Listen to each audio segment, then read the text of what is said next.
When I started my career in 1987, I was very excited. It was my first real job. Every morning, I hopped out of bed, put on my work suit and sensible heels. I tied my little floppy kitty bow around my collar. Most of you are too young to know what that is, but for those of us who aren't, you know what it was. So no judging, it was the 80s. And then I grabbed my briefcase. The only thing in it was my lunch, but everyone serious had a briefcase, so I did too. And just before leaving my apartment, I'd reach for the most essential aspect of my corporate uniform, the thing I needed to get through every day, a suit of armor.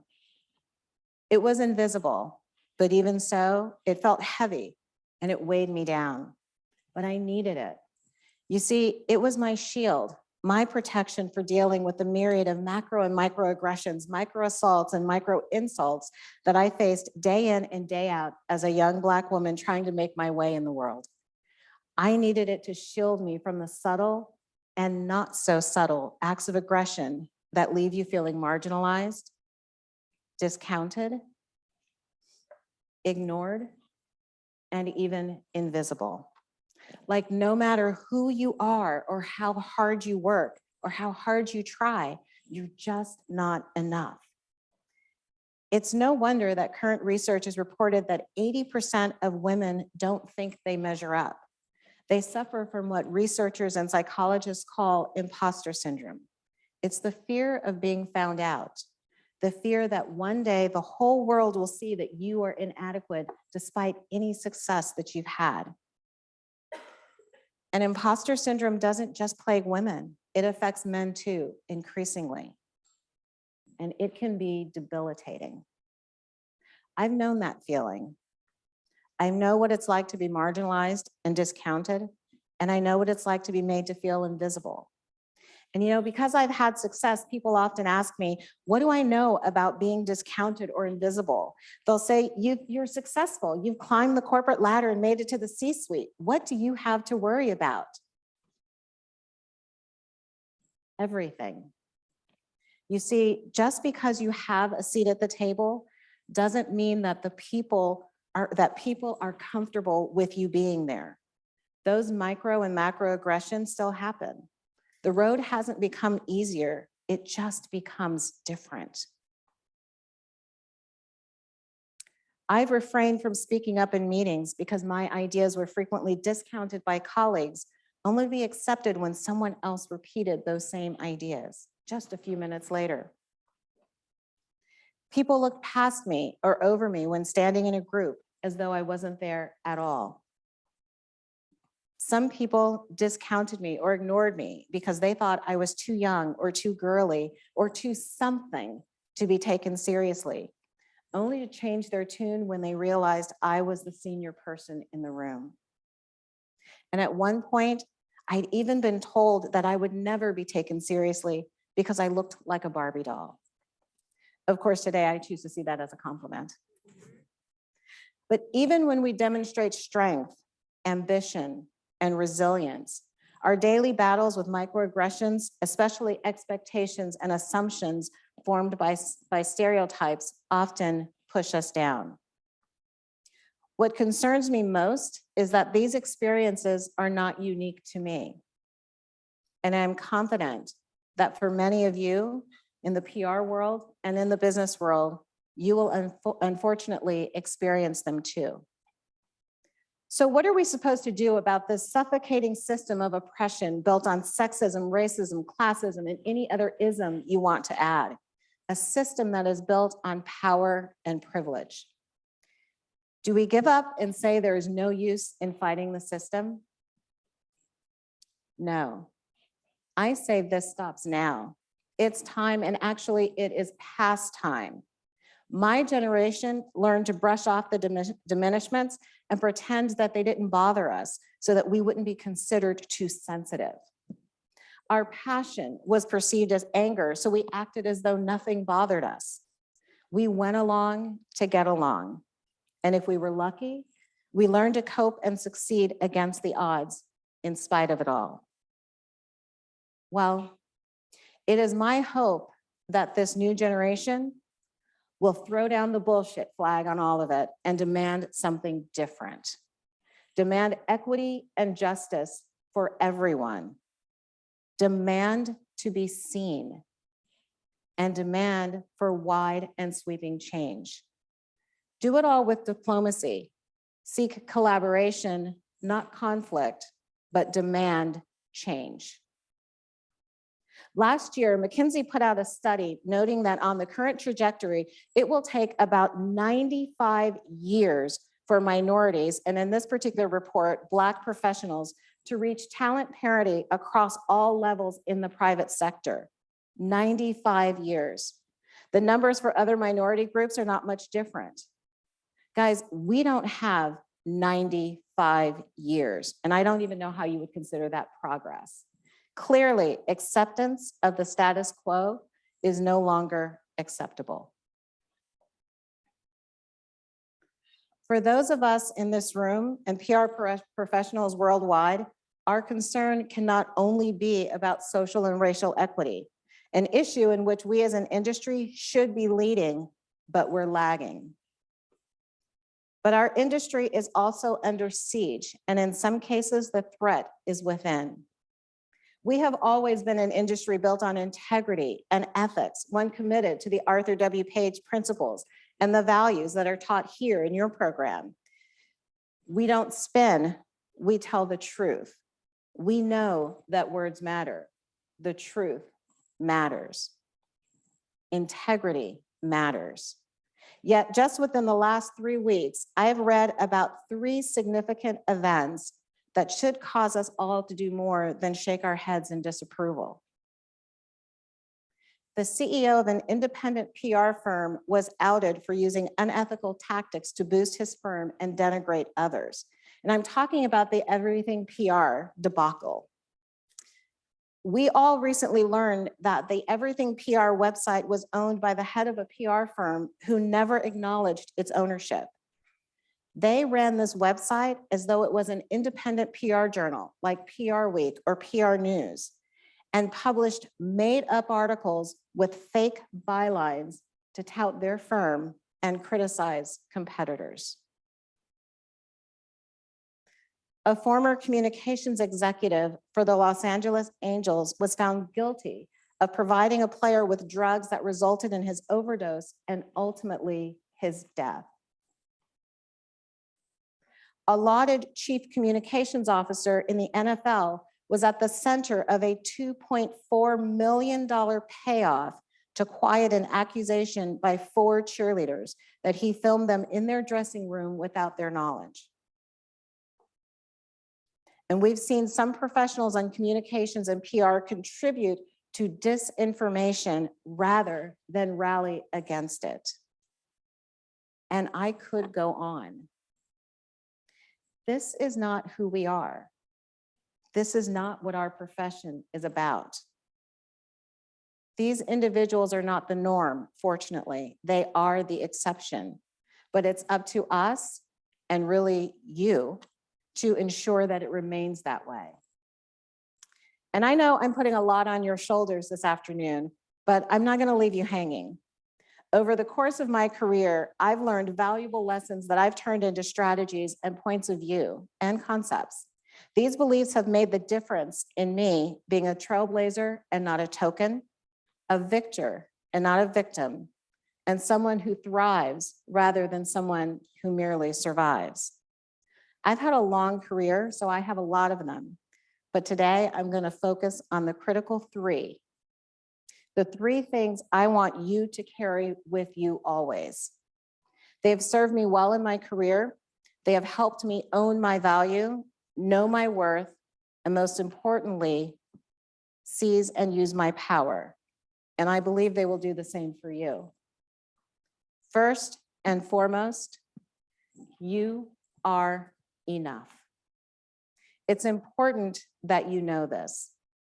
Over your career, people may try to make you think that you are less than, not good enough, too different, and that's why you can't be successful.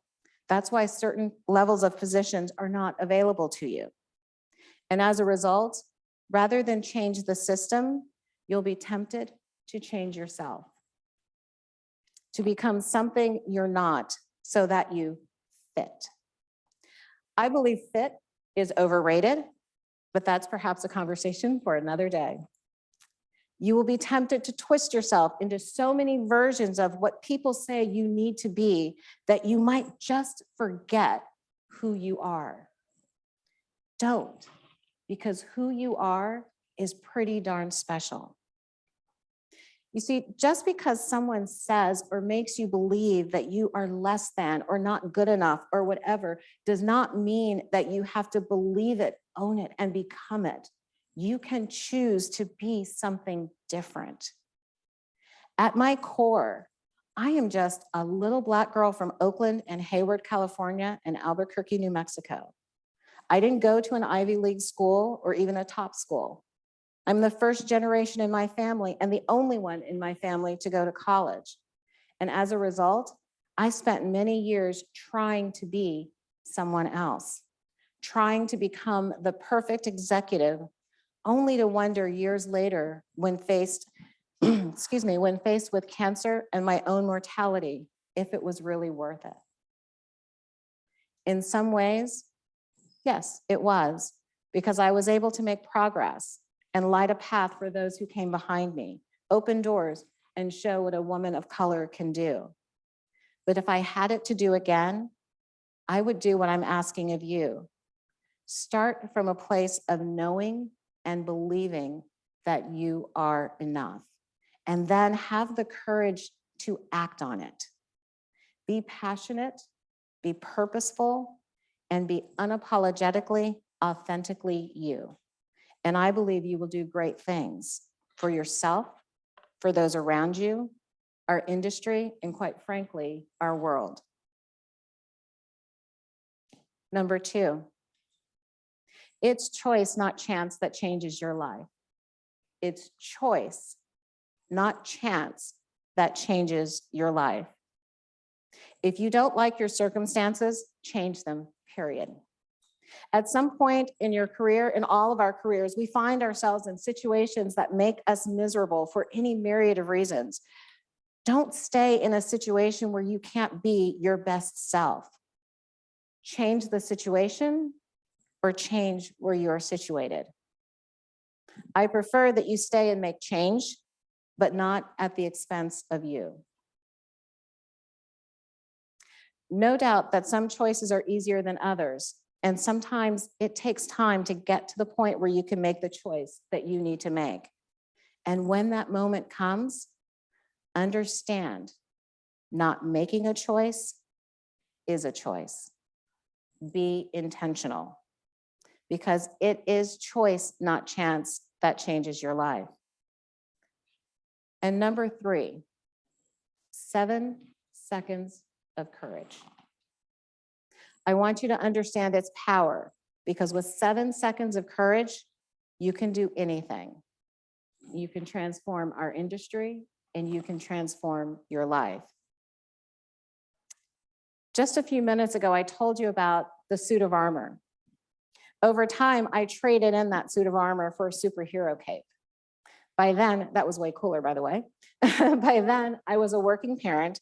And when you're a working parent, you need to be a superhero sometimes to get things done. And it was working until it wasn't. In 2017, I was at the top of my game. I was a chief communications officer at a $40 billion company. I had just been elected chair of the Arthur Page Society. And I was one of the few Black women to ever reach that level in corporate communications and in corporate America. As the saying goes, I was kicking butt and taking names, busting up stereotypes and breaking down barriers. I was more stressed out than I think I've ever been, but I didn't care. I reveled in the stress because it signaled responsibility. Jetting across the world meant that I had important things to do and important things to say. And that paycheck meant that I could have almost anything I wanted. I was in charge of leading hundreds of people and keeping it all together. But I was also tired. As much as I loved how I was living, I knew it wasn't sustainable. I had a great life, but I'm not sure it served me or others anymore. And every now and then I would just wonder, what's going to be my off-ramp? I didn't know. And then I was diagnosed with breast cancer, and that took care of that. That off-ramp became pretty damn clear. And at first I thought my breast cancer was just a bump in the road. I treated it like a project with a beginning and an end. You know, I thought surgery, check, chemo, check, radiation, check, and check. And I would go back into my old life. But that's not what happened. That 7-month treatment plan turned into 9 surgeries in 3 years and a nearly 5-year battle for my health. I nearly died 2 times that I can remember. And still, in the midst of it all, in late 2018, I tried to pick up my life where I left off. I returned to work full time, and it was clear to me within months, if not weeks, that I didn't fit into my old life anymore. And I wasn't sure I wanted the life I was in either. I was the same, yet I was different. I'd look in the mirror and I didn't recognize myself. I didn't recognize the person looking back at me. I didn't know her. I was the badass, not this weak person looking back at me. Sure, physically, I was still me, just with a few body parts missing, but mentally, I was all over the place, everywhere and nowhere at the same time. And let me be really frank with you. I wanted to die. I just didn't want to die from cancer. It was time to tap into my 7 seconds of courage and make the biggest pivot ever and walk away from a career and a life that I had spent more than 30 years building. And I did. In January 2020, I left corporate America to build the new life I wanted and the one I deserved, the life that brings me here with you today. Last year was the first time in 4 years that I had not been operated on. And just over 2 months ago, I was in Houston, Texas at the MD Anderson Cancer Center meeting with my surgeon again. And he said something I've been waiting so very long to hear. He said, Charlene, it's over. I don't need to see you again. 7 seconds of courage can transform your life. I believe I got better because I walked away from a life that was no longer serving me well. But I also believe I had a successful career because I've been able to tap into those 7 seconds of courage to make tough choices.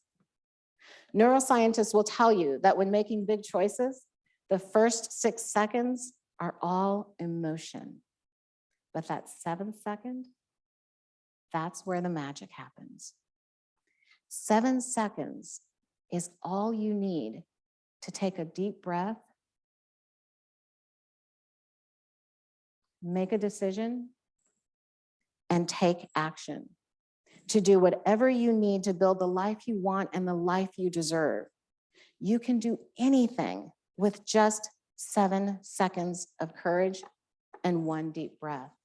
My point here is to help you to know that with 7 seconds, just 7 seconds of courage, anything, even the most daunting challenges can be overcome.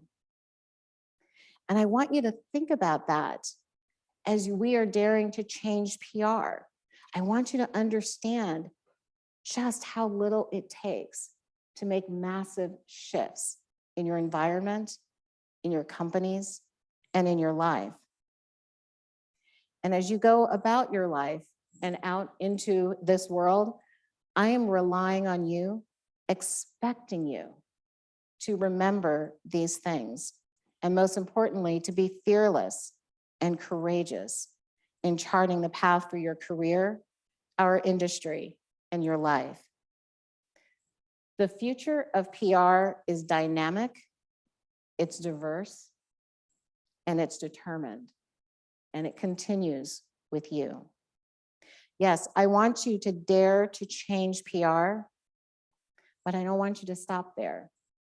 I want you to dare to change the world and let PR follow.